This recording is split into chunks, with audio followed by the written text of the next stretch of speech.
had too much time on your hands to be sitting around thinking about how someone perceives you.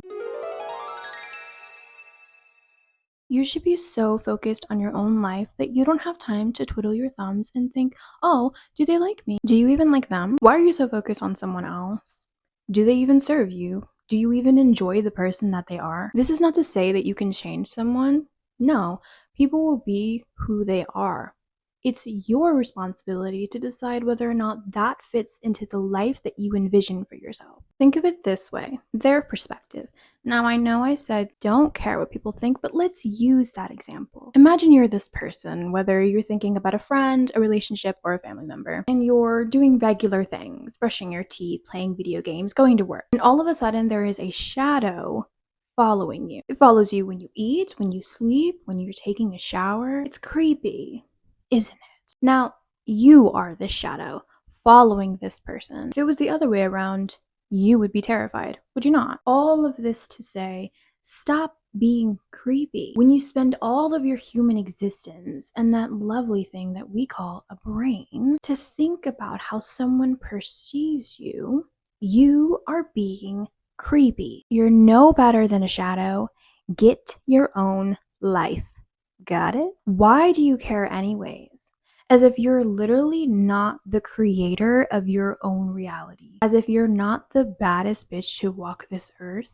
Get the fuck up. Oh, what will they think of me? If I do that, will people laugh? So, if you believe that putting yourself into a box and molding yourself to be the person that somebody wants you to be is going to stop you from being criticized, judged, or talked about, you've got a rude awakening coming for you. You could be the most cuddly animal in the forest with the biggest eyes and the kindest heart, and somebody could still hate you. The moment I realized, as long as I am following someone else's rulebook, I will never win. I may be more disliked and criticized and judged now, but I like who I am, and I love myself. And that matters more than someone who can't even give you a single crumb. Now here is where we play Rapunzel, locked in a tower with 1,001 hobbies. The reason why you care so much about what people think about you is because you're not busy enough. If you spend all of your mental capacity thinking about someone else and how they view you and what they think about you and how they feel about you, when are you going to have the time to do anything in your life? I promise you there is so much more to life than sitting at the phone and waiting for that boy to text you. I mean, where do I begin? There is a world of possibilities, things that you haven't even tried, places you haven't even been, waiting for you to indulge. You should have at least 5 hobbies. Actually more, but at least 5. Who are you? And what do you enjoy? I want you to treat yourself like you matter because you're acting like you don't. Do you like shopping? Maybe video games, crochet? Doesn't really matter. Whatever you're into, pour your energy and your time into that. Not someone who is not even thinking about you. Yes, you can do that. It's not illegal. In fact, it is legal to think about yourself and to do what you want to do. Yes, people will still love you. And yes, they may even cherish you more. Find something you enjoy. You deserve to live your life, not someone else's. You only get one life. Make it count. This is the only time you'll ever be this age, at this year, at this particular time, looking exactly the way you do, being exactly the way that you are. The thing about life is it can seem so repetitive and so boring, but in reality, you'll wake up and it's 10 years later and you'll never have that chance to be that exact person again. Maybe your hair, maybe your life, maybe your mindset has changed, but nothing is forever. Take advantage of that. Don't regret it. If you understood how valuable you are, you would be less likely to treat yourself the same. And if you only knew how rare you are, you wouldn't be so careless with your time. Frankly, what someone thinks about you is none of your business. How someone views you has nothing to do with you, and it never will. Whether they think you're dumb or naive or ugly or fat or whatever you want to say has nothing to do with you and everything to do with how that person actually views themselves. Stop making it your business. We're not mental Karens calling the manager in our brain. We're too busy with our lives. Hi, my control freaks. How are ya? How's life? This one is especially for you. There is nothing that you can do to ever discover how someone truly thinks about you. No amount of brain torture or manipulation will ever reveal the truth about how somebody perceives you. It's just so, oh my god, I know you hate uncertainty. One thing I can't control? No, because of a little thing called free will. Yes, that thing that everybody has. The right to do what they choose. That man, that girl, that neighbor who's nosy and is always watching you gets to do that because of free will. Freedom of choice, baby. It's their choice, just like it's yours. How would you feel if somebody was trying to control your thoughts? Exactly. Let me be the bad guy here. No amount of changing or fixing or adjusting or being is ever going to make someone change their perception of you. You can change your hair from brown to blonde. You can lose weight. You can sacrifice everything in your life, and it still wouldn't be enough. No amount of change is going to change the way that somebody views you. You can be perfect and still not be enough. As long as you are changing yourself for somebody else's well-being, their perception of you will never change and you will lose yourself in the process. If they're unhappy before, they will continue to be unhappy. So might as well be happy while they're unhappy. At least this way, you win. They'll still judge you and they'll still gossip about you, but at least you'll be too busy with your own life to even care. But now, my lovely control freaks, do you know what you can control?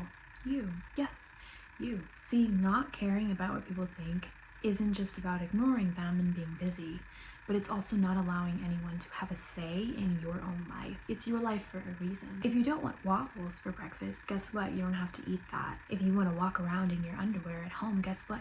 That's your decision. You decide because it's your life. The definition of giving your power away is letting others decide what to do with your life. It's like giving your paintbrush away and allowing someone to just scribble all over your campus. Babe, the paintbrush is in your hands. And don't give me that. I don't even know what to do when I know you're picky about what you eat. And I know you're picky about how much you spend. And I know you like to stay at home because it's so cozy inside. Those are all choices. That friend that you hang out with that you don't even like, but you'd rather be with that person than be alone, that's a choice. And that party where you'd rather be at home all by yourself, not in this room full of people who don't even care about your well-being. Thank you, Miss Alicia Cara. They're all choices, so you might as well make the right one for you because you deserve it. You have preferences, and that's the point. That's the beauty of it. Use that. And trust that. See where it leads you. If at this point you still care about what people think about you, the call is coming from inside the house. Nobody cares as much as you think they do. They're not judging you. You're judging yourself. When you went for a walk and all eyes are on you and your brain was playing Russian roulette and you're thinking, oh my god, they care about my cellulite. Oh my god, they're judging me because of my stomach. Oh my god, they know I have coffee breath. Those are all lies. They're all lies. Why? Because once upon a time there was a baddie who grew snotty because somebody told him something that wasn't true, and now they feel blue. Somebody told you something, you internalized it. And instead of your brain saying, oh my god, I don't like the way my stomach looks, oh my god, I'm worried about my cellulite, oh my god, I'm concerned about my breath after I drink coffee, you project it to someone else because that is the way that you feel safe. When in reality, you're judging yourself. And that person that you passed by while you were walking was probably thinking, oh my god, what a beautiful day. The sun is out, the birds are chirping, I feel good. Oh my god, that person has on a really cool jacket. I should buy that jacket. And maybe I could eat a whole cake by myself, since it's my birthday. Nah, I can't do that. You see how the thoughts just trained off immediately? Because people are so focused in their own lives to even be focused on you. And even when it is you, it's for a mere second. It doesn't even last long. My love, the things that you were told in the past are not true, nor did you deserve it. But don't allow that to be the reason why you stop living and you don't get to experience the beautiful things that life has to offer.